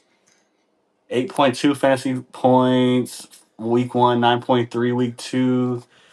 Buffalo's defense is also good. I don't see how he's magically good this game. So yeah. For me, it looks like Mr. Bigsby will play, but in a limited role. He had a shoulder injury last week. So hopefully it's wheels up against Buffalo, who is 31st against running backs in fantasy, right? So the 31st ranked defense against running backs. Can Trevor Lawrence show us that playoff Trevor? Or are we going to see the bum we're growing to know this season? The Josh Allen show with James Cook and whichever receiver he decides to choose tomorrow is probably what we're going to see. So that's a question whether it's going to be Keon Coleman or Dalton Kincaid or who he's going to pick for tomorrow is always a toss-up question. But we know James Cook's going to be involved in some way. But since we're being selfish, I hope Josh Allen and James Cook go for negative yardage because I need them both to do that. That'd be super cool since I'm playing against Dallas Goedert and Jawan Jennings. So we're not being selfish. We're being hopeful. Okay? Hopeful. Well, those two scored enough for all of them. So stop it. Stop it. Now okay. We're going to talk about the worst of the Monday night games, Washington and Cincinnati. So, JJ, you want to kick us off again on what a disaster of a game this is going to be? Yeah, I am not. I don't know if it's going to be a disaster. I think it might be good for one team, one or the other. It could go both ways, but I think that with Washington's defense being so bad, especially in the secondary, there's going to be a lot of fantasy production for both T. Higgins if he's healthy and he's playing, and Jamar Chase. I have Joe Burrow as my essential start of the week, and I think he's probably going to have a great game. But I think Jaden Daniels can also have a big game. I want to see him have his first passing touchdown of the season. I don't know about you guys, but I also am hopeful, not selfish, about Brian Robinson Jr. just putting up big numbers against this Cincinnati Bengals defense, who just really hasn't had an answer through the first 2 weeks. And Jaden Daniels should have a great game. Like I said, this is Bengals defense is shite. The only other person I'm really looking at in this matchup is Jermaine Pratt, the linebacker. Scores a lot of points and someone that you should probably have slotted in your IDP slots. He is on my bench. Great point. Oi. Whoa. Is it a great point if he's on your bench? Fucking asshole. I played great IDPs this week. That's the only reason. Don't make me use this shit. I played Zach Bond this week with 13 tackles. I played Ernest Jones with 13 tackles this week. The only one that pooped for me this week was Michael Parsons, who I couldn't have played in the D lineman position for Jermaine Pratt. So it was I love Jermaine. I did have him in my lineup, but I liked the matchup better for Zach Bond. So it was a game day decision, which I know we always say don't do, but it was a game day decision that, sometimes I break my own rules. For me, the only note that I put down for this game, Jamar Chase breakout day. I think Jamar Chase reestablishes and reminds everybody why he is Jamar Chase. I think that's what we see tomorrow. If you didn't go buy low on him, I don't think you'll be able to trade for him after this game. I agree. Monty, what do you think?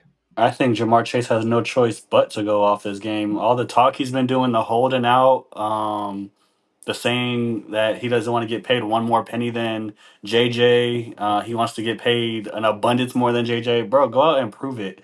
If he stinks it up versus the Commanders, then bro, what are we even talking about? But as for hopeful wishes, let's talk about Mike Gesicki. I hope he repeats his week 2 performance because I need him. So that's my player I'm gonna be watching tomorrow, Mike Gesicki. Hopefully he's doing the gritty all up and down in the end zone tomorrow. But I think it's gonna be a Cincy win. I hope Jaden Daniels does good because I like him a lot. But yeah, that's my hopeful wishes. Tight end, speaking of, Eric All is somebody to monitor. He had 4 targets, 4 receptions last week for 32 yards. So we're looking close to that 4 for 4 and 40. So monitor Eric All's production in tomorrow's game as well. We'll see kind of how he does in comparison. And his snap percentage was 52%. So monitor that in comparison with Mike Gesicki going forward. Okay. Let's kick over to our waiver wire ads. JJ, what are we seeing here? I'm gonna talk about my IDP waiver wire ad because I don't think he's owned in very many leagues. I will look at the sleeper percentage for you. For who? For Nick Herbig.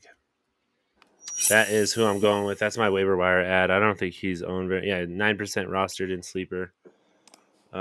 And that's only for IDP leagues, I'm assuming. So someone that had a great week this week, I talked about him in the matchup, 3 tackles, 2 sacks, forced fumble. I do see him kind of filling the gap when TJ eventually leaves. So as far as a dynasty acquisition, this is the guy I think is pretty solid and maybe should be stashed, especially if you're the owner of TJ Watt like I am. Love that. My IDP for this week is Nick Cross. Nick Cross, back-to-back weeks with double-digit tackles. DB out of Indianapolis. 51% rostered. So 50% of your leagues, he's not even rostered. Go pick him up, put him somewhere that matters because old boy is doing his thing. A droppable guy for me from the IDP position, this one might be controversial. Nick Bolton is looking droppable right now. Oh, what? No. Go look at the statistics. I would not drop him. Nick Bolton this is is it. looking pretty droppable. 7 tackles, and 3 tackles thus far during this game. I mean, I picked up Zach Bond off the waiver wire. I picked up numerous players off the waiver wire that are tremendously outperforming him. Do we think that Nick Bolton is suddenly going to turn it on somewhere mid-season? Well, let me tell you who they play in the next 2 weeks. Maybe this will change your mind. Chargers. They play the Chargers, the Saints, and then they're going to bye and they play Niners, Raiders, Tampa Bay. I'm not willing to give him up, and I'm seeing in Sleeper he's 90% rostered. So if you drop him, someone's going to spend, probably me, a bunch of fucking fab on him. Which Well, could be if a you trap. guys know me, I definitely wouldn't drop him. I would add him to a trade for sure. You're saying he's looking droppable, but you wouldn't. Well, looking at his numbers, he's looking droppable. That's so confusing. Based on his numbers, if anybody else not named Nick Bolton, insert random name here from the Carolina Panthers, if you were seeing 7, 7, and 3 on tackles and no other statistics, you're looking at 12, 16, and 8. Would you drop that person and try to find a better IDP? Yes. JJ, Let me thank ask you you for a raising your question. hand, young man. If he has, let's say, some kind of turnover, are you still dropping him? Like a fumble recovery or an interception? I don't pay forced attention fumble? to any of that for me in my own IDPs. How I view IDPs, I pay attention to the statistics that are consistency based. And what are those? Tackles. Okay. And snap percentage? How many times he's on the field? Tackles, exactly. Tackles and snap percentage. A lot of times interceptions are right place, right time, or tipped ball goes into your hand, so you can't necessarily predict that, or a fumble. Someone else caused the fumble, and you happen to be there. Now, a defensive lineman's a little bit different. Like when you get a TJ Watt or a Max Crosby, someone who is forcing strip sacks and things like that on a quarterback, it's a little bit easier to say, hey, the probability of them getting a strip sack is going to be a little more predictable. But when you're talking about a linebacker or a DB, predicting a strip or a forced fumble is much more difficult. I pay attention to the things that are viable and much more consistent, which is on-field percentage, so snap percentage, and their tackles. Those are the things that win me weeks as far as my IDPs go. Okay. Montavious, what do you think as far as your waiver wire ads and drops for IDP? I actually skip IDPs. I didn't do IDPs. Okay. Makes sense because your IDPs suck. All right, JJ, what do you think as far as QBs go? Hey, friendly shit talking. He's one of my best friends. Let's say Aziz Al-Shaair went crazy for me today. Hey. What Wait, is you his? have an Alshire? Yeah, I traded him. No, you traded him to Jeju. Jeju traded him to Monty, I think. right? Because you Sure. traded Alshire to Nick Bolton. Sounds like he's getting trying hoard to out. drop. And anyway, let me just get to the. Oh, some people blew their top when I traded for Nick Bolton. That was me. Oh, sorry. I was upset. I'm not gonna lie. I was upset. I think it was probably irrational for me to be upset, but I apologize. Moving on. The IDP I would drop. Anyway, It is Drew Phillips. I mean, Good he's a one. young buck. He's a rookie. It hurts for me to say that. I wanted to say that. That's probably who I'm moving on from. But just because I'm not going to put him in my IR spot. I pretty much reserve my IR spots for offense. Maybe that's dumb. Maybe you can come at me in the comments and let me know I'm stupid for whatever reason and give me some evidence. But the quarterback that I'm trying to add, if he's available, let me see if he is available for you. If you're in Sleeper, and it's Tyler Huntley. I've already been pretty big on this guy in this show. I mean, he's 30% rostered, so try and go get him. I wouldn't spend too much fab on him. If you're in a super flex, then maybe spend up if you are dealing with some injuries or if you're dealing with an Anthony Richardson or a CJ Stroud problem like me and Monty are. The quarterback drop, drop him like Mayo. Will Levis. Will Same. Levis. Yeah, get rid of him. I've been holding on to him. He's a young buck, but at this point, I think that he's not conducive for the scheme that Brian Callahan wants to run in Tennessee, and he's just been nothing but frustrated with him. So that's where I'm at. Drop him. I love it. For me, quarterback wise, I'm going to say pick up Andy Dalton. We saw what he could do. Got to go get him. If you're like me, the second I heard it, I went and picked him up, stashed him. He had a great week for me, sitting on my bench. If you have the opportunity to go pick him up now, it might cost you a little bit. Or for guys, that are in shallower leagues, might be worth to go pick up. Now, a guy to drop from the quarterback position for me, I don't necessarily want to say drop. I'm not going to say drop. I'm going to say trade asset. Malik Willis. You can play the card right now, especially in a dynasty, right? To be able to trade him, especially not knowing what's going on with Jordan Love. Jordan Love's Tradable coming asset. back next week, dude. Good luck. They said he was coming back. You're this not going to week. be able to trade him. That's what I'm saying. If you're paying attention, you're looking at Jordan Love coming back in week 4 or 5. Why would you do that? Sounds like a challenge to me. If I had Malik Willis, I would go trade him this week. I know that's probably what Shmi's going to do because he has him. You guys are Packers can't fans. do anything from the middle of the ocean. Yeah, he can. He got Marvin Harrison Jr. from Monty at sea. So I don't want to hear that. That's but it's different now. It's different now. It's different now because he doesn't have near as much contact. I challenged and threw a penalty on this whole conversation. We are done here. He said that's a nuke. All right, it's over. Monty, what do you think quarterback wise? I think if you could get him, Sam Darnold. Granted, he's 83% rostered in most leagues, but if you're in a league not like ours, go get him. I think in my other leagues, he's not rostered much. So I think if you can go get Sam Darnold, he's cooking right now. As for drops, I don't have any drops. Maybe if you have Skylar Thompson for whatever reason and you were a believer, yeah, go ahead and drop that. But that's about it. Okay. Let's move over to running back. My running back waiver wire ad this week is Chuba Hubbard. Yep. If he is not already added in your league, if you're in a dynasty, he's probably already added. But if you're in a redraft, he probably wasn't picked up or he was stashed away. Chuba Hubbard, somebody to go get.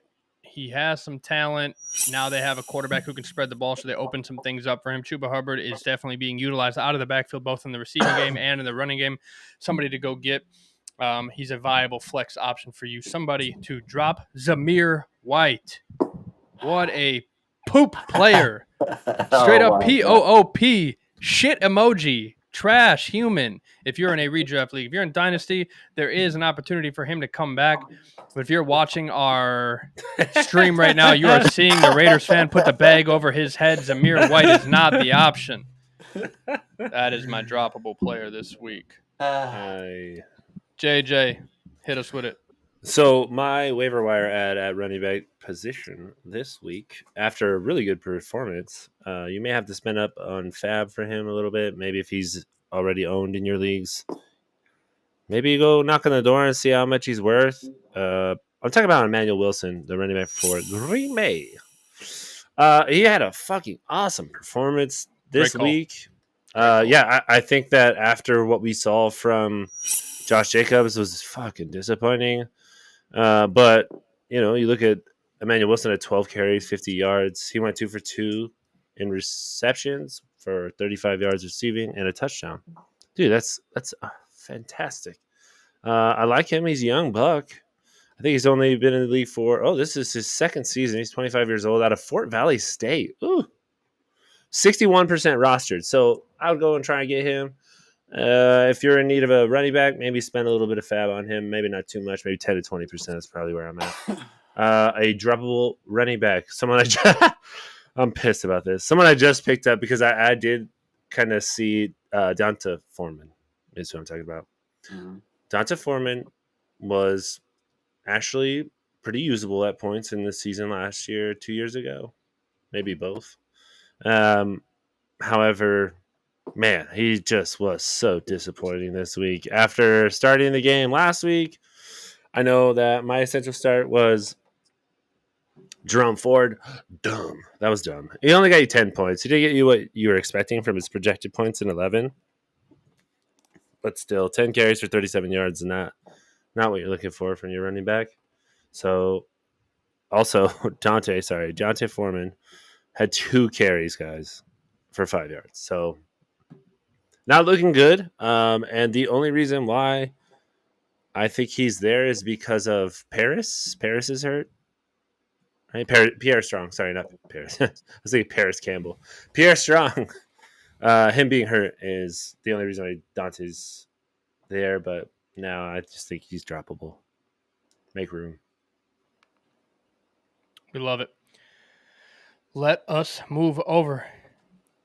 Monty, you're going to kick us off on this one. Let's kick off these wide receivers. I had Jalen Neighbor initially. He's only 69% rostered, like you said earlier. He's scored in every game. Actually, I'm gonna stick with that. I'm gonna stick with Jalen Naylor. If you could go out and get him, he seems like a viable option. 14.4 fantasy points last week, 12.4 this week. Granted, they go up against Green Bay, and I like their defense a lot. So, but if you go get a wide receiver and you need one, Jalen Naylor. I'm not gonna say drop. I'm gonna say trade asset, like you said. After this week, I'm gonna say Juwan Jennings. I feel like his stock is at the highest it's gonna be right now after dropping 46 fantasy points. So go ahead and hurry up and trade him away right now, and get what you can get for him. JJ, what do you think? Jalen Naylor? Well, what do you think about your wide receiver I'm waiver sorry. pickups? Yeah, I don't know, man. I said DeAndre Hopkins Yay. because DeAndre actually had a week. He looked pretty good for the first time. 19.3 fantasy points. Went 6 for 7 and 73 yards with a touchdown. He's 32, I know, but he's 94% rostered. However, he's not rostered in our league. So I saw that and I was like, oh, yeah, I think I would just stash him. I know he's a veteran, but at the same rate, like, he can do this. He could do the 19.3 fantasy points or more. So, yeah, I'm trying to get him if I can. If he's available in your leagues, take a look. The wide receiver that I am dropping is Demarcus Robinson. Demarcus Robinson didn't do what we thought he was going to do in LA. I mean, he had 7 targets in week 1, but he only had 4 receptions on 92% of snaps. I think I said go get him last week, but now I'm like, after what I saw, I think Tutu Atwell is that guy there, so I'd probably go get him over Demarcus Robinson. But I think, I think Demarcus Robinson is a drop. Love that. For me, I had Jalen Naylor written down, but Monty's a little thief. So I am going to go with Alan Lazard as my pickup. If Alan Lazard is not picked up in your league, he should be. I don't know if you know this. Alan Lazard is the WR3 in the league. He has 3 touchdowns in the Not first gonna last. 3 weeks. Oh, it will never last. That is not a thing. He is not going to finish in the top 10. That is not going to last. be a thing. Do not get that twisted. Do not pawn him off like he is going to be top 10. Do not be that disgraceful. He's number human. 3 in the league right now. Go get him. Yeah. No, fuck that. If you can trade him away for that value, though. Touchdown viable, right? Don't maybe throw this fucking flag again, Monty. I'll do it. However, he is getting targets, and he does have a connection with Aaron Rodgers that we're seeing, big playability. So he is somebody that could be flexible in a deeper league, or if you are in a desperate mode, he is somebody to go pick up off the waiver wire. Somebody that is droppable for me or tradable in this sense, is Andre Yoshivas. He's a young cat, but T. Higgins is coming back. Okay, T. Higgins will be that number 2 guy. He's going to take the position of Andre Yoshivas. I don't think we're going to see that viability. Mr. Burton out of Alabama has solidified his role out of the slot over there in Cincinnati. So I don't think we're going to see a big snap percentage for Mr. Yoshivas in Cincinnati. So I think now's the time to either add him to a trade package or he is droppable at this point once T. Higgins comes back. And I think we're going to see that this week, tomorrow. JJ, let's kick it to the running backs. What's up? Oh, sorry. Excuse me. To the I was tight like, ends. Jimmy Tyler. Yeah, I went backwards. Yeah, to the tight ends. Motherfucker. Okay, tight ends. Ew. I'm looking at Brock Wright right now because, like I said earlier in the show, we talked about it a little bit. Laporta is looking like he's injured, but hopefully it's not too serious. However, if you're in a dynasty league and you are in a tight end premium league, I would look at picking up Brock Wright. Brock Wright has kind of filled in certain parts of the season over the years pretty well. So that's who I'm looking at. Not going to spend up on him. Not going to spend a ton. I don't spend a lot of fab regardless. I mean, these two guys can attest to that. I usually wait for everybody else to fuck up, and then I try to go in there and grab what I want. But the other tight end that I would be willing to drop right now is Chigo Okonkwo. Ooh. And I know it's kind of bold because he's a young buck, and I don't normally. Well, it's not normal anymore, really. I think I've become the type of manager that is trying to hold on to the younger guys probably longer than I should, but I'm trying to be better about it. However, this is a situation I think he looks like he's lost his starting job. They incorporated a bunch of tight ends in this game today, and I was like, what? I was really worried. So, yeah, I would look at maybe dropping him if you need to get rid of somebody and make some room. Love it. I decided this week my tight end pickup was Tommy Tremble. Tommy Tremble had 4 targets for 3 receptions last week, 3 targets for 3 receptions this week. He's one of those guys that's hitting that 3 reception for 30. We wanted him to that 4 reception for 40 mark and maybe a tutty. But in a tight end premium league, I mean, tight ends are stashed away in galore, right? People are holding tight ends like they're gold. So it's tough to go find the next up tight end. With Andy Dalton under the helm, I think we could see Tommy Tremble kind of show some relevance. So that's why he was my go pickup. My droppable is Ben Sinnott. 22 snap share, 18 snap share. I don't think we're going to see him become viable anytime soon, at least not this year. So we're going to go ahead and drop Mr. Ben Sinnott. Montavious, what do you think? Tight end wise. I think it's not because I have him on my team, but I think you go if you can Mike Gesicki.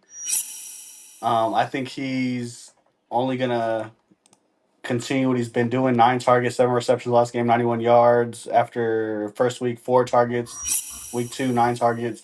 I think he's gonna continue to get that target share because he's a receiving based tight end. As for droppable or tradable, I don't know.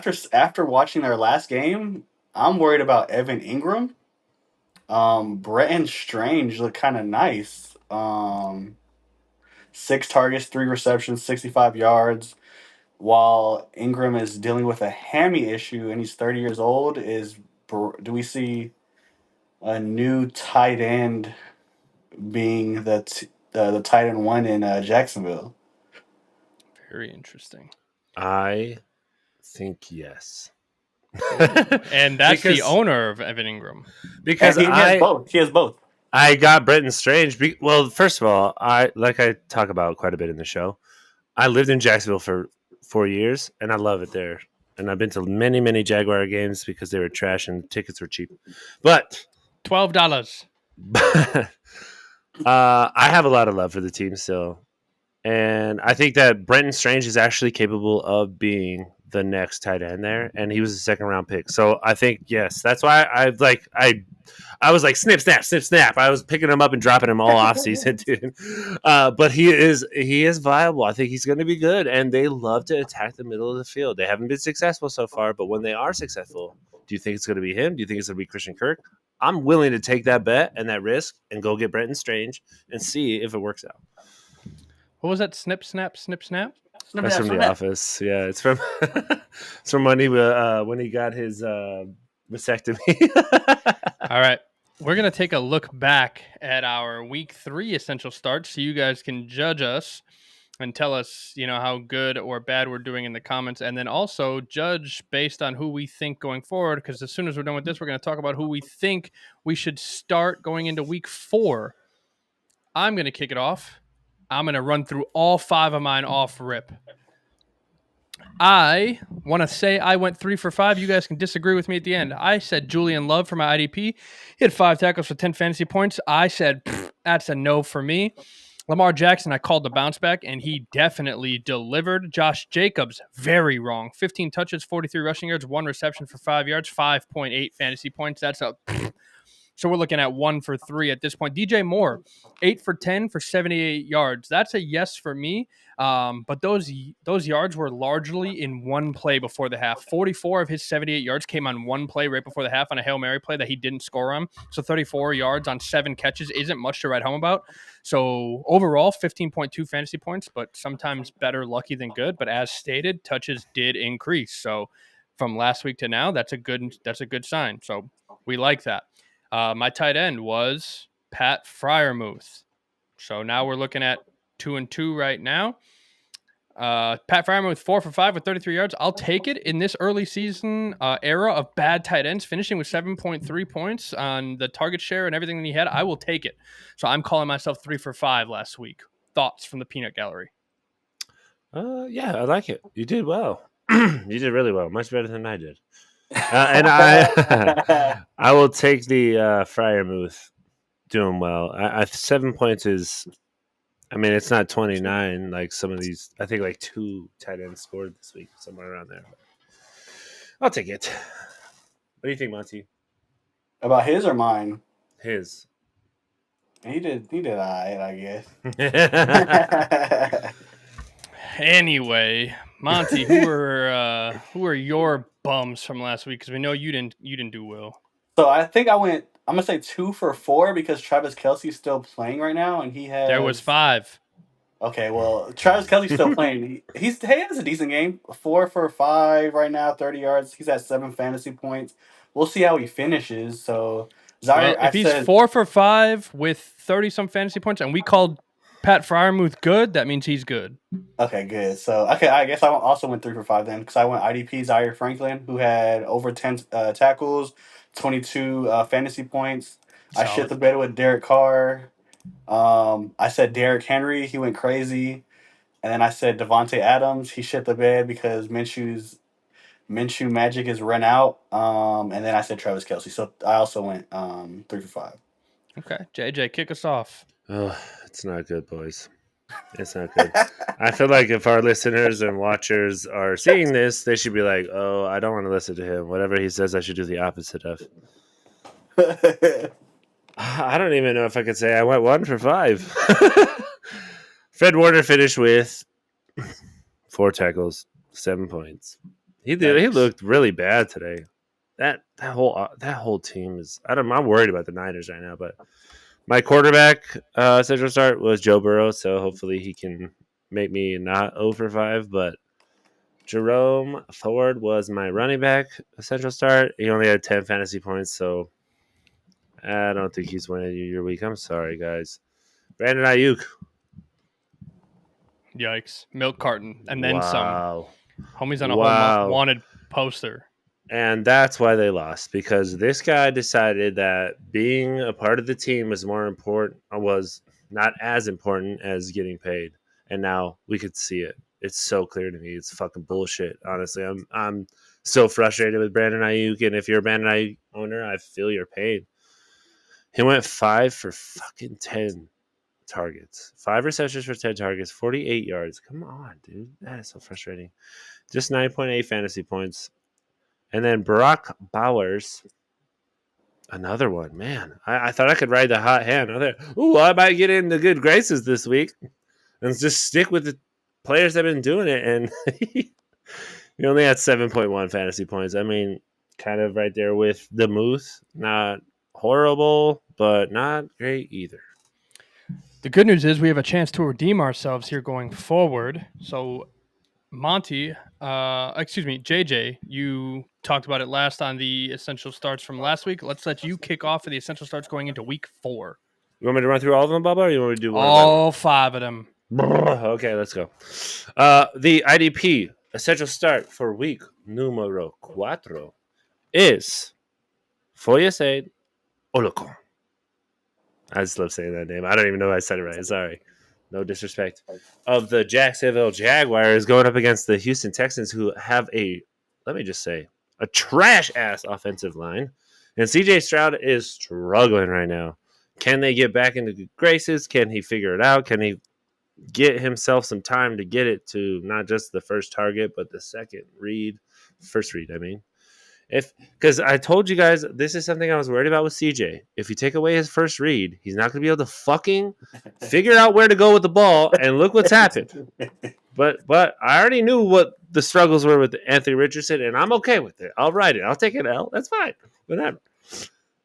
Baker Mayfield had a shit week in week 3, but I think he bounces back against the Philadelphia Eagles. They have already shown us they can trash the Eagles. They did it in the playoffs. So I'm going to say Baker Mayfield has a bounce back. Big matchup. And he's got those receivers there that are going to fucking eat. And my wide receiver. Wait, did I do a running back? Oh, wow. I didn't do a running back, guys. My wide receiver is Mike Evans. Oh, no, you got to go off the dome now. No, I got to go off the dome? Who's All off right. the dome? Off the dome, week 4, running back essential start is going to be.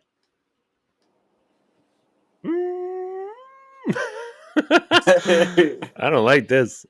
Okay, JJ, I'm right there with you, buddy. What is penis? That is incorrect. Incorrect. We are looking at. This is. I don't know what I was thinking here. Sorry, boys. Devon. Oh no! Wait, hang on. Yeah, Devon Achane against Tennessee. That's my essential start of the week. They have a pretty solid defense on Tennessee, but Emmanuel Wilson kind of just showed me that maybe Devon Achane's going to slap them cheeks and make them look disastrous. Watch that be the only one he gets right. The freestyle, the freestyle off the dome, the only one he gets right. I have not been doing well on these. Okay, my tight end is. Did I already do the receiver? No, look at me. No, I'm you a did mess. Okay, my receiver is going to be paired with my quarterback. We'll talk about Mike Evans. Also, 2 down weeks in a row, but I don't expect him to stay down. I think he's going to have a bounce back week against that secondary. Him and Darius Slay have a little bit of a history, but I think Mike Evans wins out and has a big week for fantasy. And then my tight end, essential start, Kyle Pitts, the Atlanta Falcons. He's looking fucking good tonight so far. Uh-oh. I just looked up and I saw Nick Bolton is not looking good. The New Orleans Saints is who Kyle Pitts will be playing against at home. I think the Eagles were exposed. The Eagles exposed the Saints' defense in that you can attack the middle of the field with them. So that's what I expect from him. And I think it's essential that you start him. Monty, would you like to go or would you like me to? I'll close it out. You go ahead, big guy. I'll go. So I'm going to go ahead and gamble. And I should see. I'm going to say for quarterback CJ Stroud, he coming off of a horrible week. I think he has a vengeance game versus Jacksonville. So I just see him going crazy versus Jackson. I'm thinking, like 20 plus fantasy points. Nothing crazy. So CJ Stroud's my center start for quarterback. You say 20 plus is nothing crazy? Yeah, nothing crazy. Something simple. Just 20 points for CJ. You're hopeful. Running back. Yeah, hopeful. For running back, I see Jordan Mason having a bounce back after. Well, he had 10 points, but after having a crazy week 1 and 2, I think he gets back to those crazy stats because he faces the Patriots. So I think he He has a good game versus them. My bounce back for wide receiver, I got CeeDee Lamb after not having a not so great game. I think versus the Giants, he's about to go bonkers. For my tight end, I got Travis Kelce again versus the Chargers. For some reason, I think he just always goes crazy versus a divisional opponent, whether it's the Raiders, the Chargers, whatever. So I think he has a really good game versus the Chargers. And then my IDP, I got TJ Edwards after he had a horrible day today versus Indy. He only had 2 tackles, 3 fantasy points. So I think he has a bounce back game versus the LA Rams. So yeah, my essential start for IDP is TJ Edwards. We love it. Okay. I'm going IDP. I'm going Logan Wilson against Carolina. Good coverage linebacker. Carolina used their backs out of the backfield. I like another double-digit tackle week for Mr. Logan Wilson. For my quarterback side, I'm going Kyler Murray against Washington. Bad secondary, bad defense in general for the most part. I think Kyler has his way with those guys over there. As far as my running back, Saquon Barkley against Tampa Bay. Seems surefire, but in a non-surefire choice, I'd say Pollard against a banged-up Miami team, right? We have Skylar Thompson, who's on the offensive side. I don't think they're going to move the ball much, so you're going to give the opportunity back to the offensive side, which means that Saquon Barkley is going to be on the field quite a bit. Wide receiver side, I'm going the opposite of JJ. You said Mike Evans. I said Chris Godwin against Philly. Chris Godwin has quietly been a monster this year. Even if he's a little TD dependent, he's been also a target dependent for Baker Mayfield, right? He's been relying on Chris Godwin across the middle quite a bit, so I'm going to go with Chris Godwin. And then my tight end is Tyler Conklin against Denver. Rodgers looked good, and he likes to utilize the end in his repertoire. Coming off of 5 for 93 and a touchdown, I like him against the Broncos as well. So those are my 5 players going forward. Thoughts from the peanut gallery? My thought is, JJ, are you holding a puppy? Yeah, I am. Show the puppy. Show the puppy. Show the people This is the puppy. Barley Boy. This is one of my favorite puppies of all time. Yeah. Say hi, B. It's okay, That is a Relax, good luck pup Bubs. right there. Hi, Good luck, pup. Yeah. But aside from He that, said, start him. do we have anything else for the folks at home? JJ. No, guys. Hey, thank you so much for joining us once again. Don't listen to me. Okay. Don't listen to my essential starts. I'm trying so hard, guys. I have been just so wrong this season, but hopefully we turn it around. Just stick with us. All right. Don't give up. Don't give up. All right. Follow, subscribe. We love you. Montavious, what do you got for the folks at home? Comment, subscribe, and please let us know how we could get better each and every week. That's all we ask. That's all we could ask. So He's saying emphasis on the comments. We're just average. Hit us in the DMs, Instagram, YouTube, Facebook, all that. Hit us on everything. Comment, all the stuff you want to do. Believe me, I'm right there to talk shit with all y'all. So you'll get a response from one of us, and more than likely it'll be in argument's sake one way or another, unless we agree with your point. But more than that, we appreciate everybody for listening in. Good luck. We'll see y'all next week. Bye. Love you.